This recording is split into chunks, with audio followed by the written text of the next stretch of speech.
নমস্কার বন্ধুরা, আজকের এই ভিডিওতে ম্যাজিক এনএফটি নিয়ে কথা বলবো। ম্যাজিক এনএফটির যে অফিসিয়াল বা আনঅফিসিয়াল টেলিগ্রাম চ্যানেল রয়েছে, ওইসব চ্যানেলে ম্যাজিক এনএফটির এমএসবি লাইসেন্স শেয়ার করা হচ্ছে।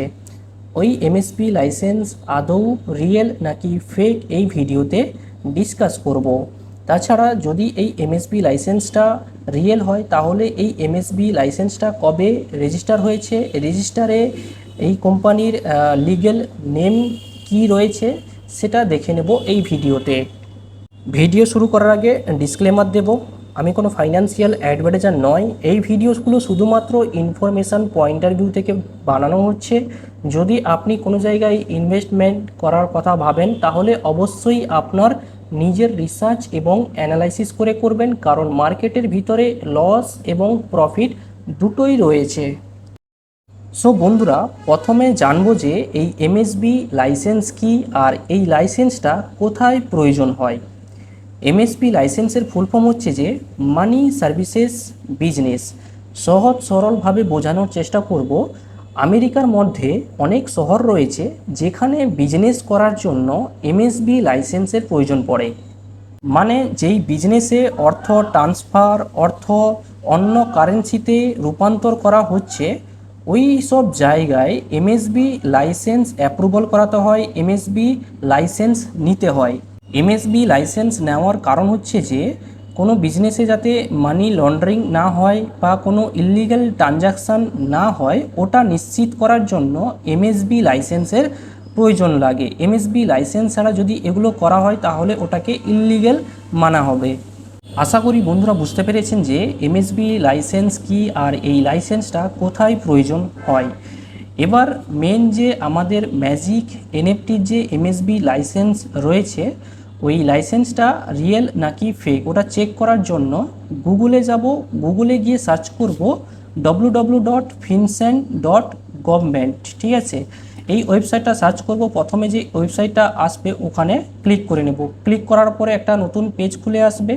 এখানে দেখতে পাবেন এই যে ওয়েবসাইটটা, এটা হচ্ছে গভর্নমেন্ট ওয়েবসাইট, উপরে লেখা রয়েছে, আপনারা নিশ্চয়ই দেখতে পাচ্ছেন।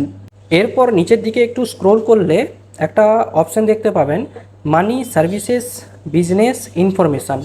এর উপর ক্লিক করে নিতে হবে। ক্লিক করার পরে নতুন একটা পেজ খুলে আসবে। এখানে একটু নিচে স্ক্রোল করতে হবে। নিচে স্ক্রোল করার পরে দেখতে পাবেন এখানে এমএসপি রেজিস্ট্রেশন নাম্বার বা ডিসিএন নাম্বার দিয়ে নিচে সার্চ করতে পারেন। সো ম্যাজিক এনএফটির এমএসপি রেজিস্ট্রেশন নাম্বার আপনারা আমার ডিসক্রিপশানে পেয়ে যাবেন বা আমার টেলিগ্রাম চ্যানেলে পেয়ে যাবেন। ওই এমএসপি রেজিস্ট্রেশন নাম্বারটা এখানে দিয়ে সার্চ করে নেব। সার্চ করার পরে একটা নতুন পেজ খুলে আসবে। এমএসবি রেজিস্ট্রেশন নাম্বার দিয়ে সার্চ করলে যে নতুন একটা পেজ খুলে আসে, ওখানে কিছু ইনফরমেশান পেয়ে যাবেন। বাকি ফুল ইনফরমেশান, ফুল পিডিএফ পাওয়ার জন্য কি করতে হবে, লেফট সাইডে দেখুন লিগ্যাল নেম দেওয়া রয়েছে, তার নিচে দেখুন অর্ক ম্যাজিক লিমিটেড দেওয়া রয়েছে, এর উপরে ক্লিক করতে হবে। এর উপরে ক্লিক করলে ফুল পিডিএফটা ডাউনলোড হয়ে যাবে। সো বন্ধুরা, এখানে আমি পিডিএফটা ডাউনলোড করে নিয়েছি। এবার ওপেন করে দেখাচ্ছি কি কি রয়েছে। এখানে দেখুন এমএসপি রেজিস্ট্রেশন নাম্বার রয়েছে, তারপর রেজিস্ট্রেশন টাইপ রয়েছে, লিগ্যাল নেম দেখুন, লিগ্যাল নেম দেওয়া রয়েছে অর্ক ম্যাজিক লিমিটেড। মানে ম্যাজিক এনএফটির যে এমএসবি রেজিস্ট্রেশনে যে লিগ্যাল নেমটা দেওয়া রয়েছে সেটা হচ্ছে অর্ক ম্যাজিক লিমিটেড নামে। এরপর এখানে অ্যাড্রেসও দেওয়া রয়েছে, মানে এই যে এমএসবি লাইসেন্সটা কোথা থেকে অ্যাপ্রুভাল পেয়েছে ওই অ্যাড্রেসটা এখানে দেওয়া রয়েছে। এরপর নিচের দিকে স্ক্রল করলে দেখতে পাবেন এখানে এমএসবি যে লাইসেন্সটা পেয়েছে ওই ডেটটা এখানে দেওয়া রয়েছে, মানে 10/6/2025 জুন মাসের 10 তারিখে এই এমএসবি লাইসেন্সটা রেজিস্টার হয়েছে, অ্যাপ্রুভ হয়েছে। বর্তমান এখন যে ভিডিওটা বানাচ্ছি এটা জুলাই মাস চলছে। আজ থেকে 1 মাস আগে এই এমএসপি লাইসেন্সটা অ্যাপ্রুভাল পেয়েছে। সো বন্ধুরা, এই ম্যাজিক এনএফটির কাছে যে এমএসবি লাইসেন্স রয়েছে ওই লাইসেন্সটা রিয়েল, এখানে কোনো সন্দেহ নেই।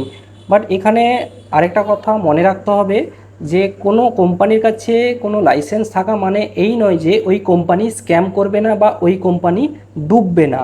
বাট বন্ধুরা, এখান থেকে একটা সম্ভাবনা, একটা অনুমান বার করানো যেতে পারে যে কোম্পানি এই রিসেন্ট হয়েছে, প্রায় 1 মাস হয়েছে, বেশি দিন হয়নি, একটা এমএসবি লাইসেন্স অ্যাপ্রুভাল করিয়েছে। সো এখান থেকে একটা অনুমান করা যেতে পারে যে কোম্পানি হয়তো আরও কিছু মাস টিকে যেতে পারে।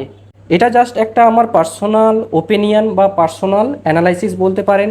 আমার অ্যানালাইসিস ভুলও হতে পারে, সঠিকও হতে পারে, এটা টাইম এলে জানতে পারা যাবে।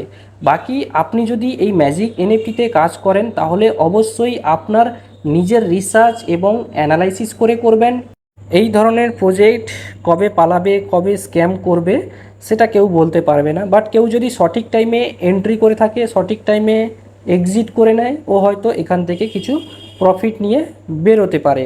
এখান থেকে বেশি লোভ করা যাবে না। আপনি যেটা লাগিয়েছেন ওর যদি 2x 3x পর্যন্ত রিটার্নও পেয়ে যান তাহলে ওখান থেকে এক্সিট করে নেওয়াটা বেটার হবে। বাকি আপনার ডিসিশান।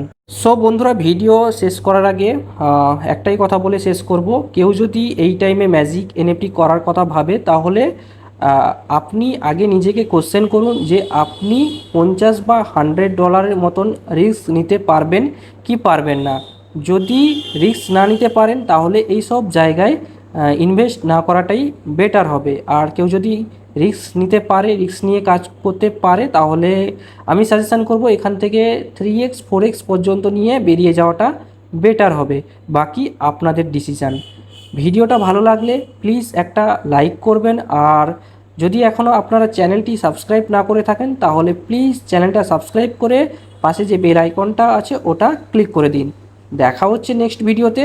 ধন্যবাদ।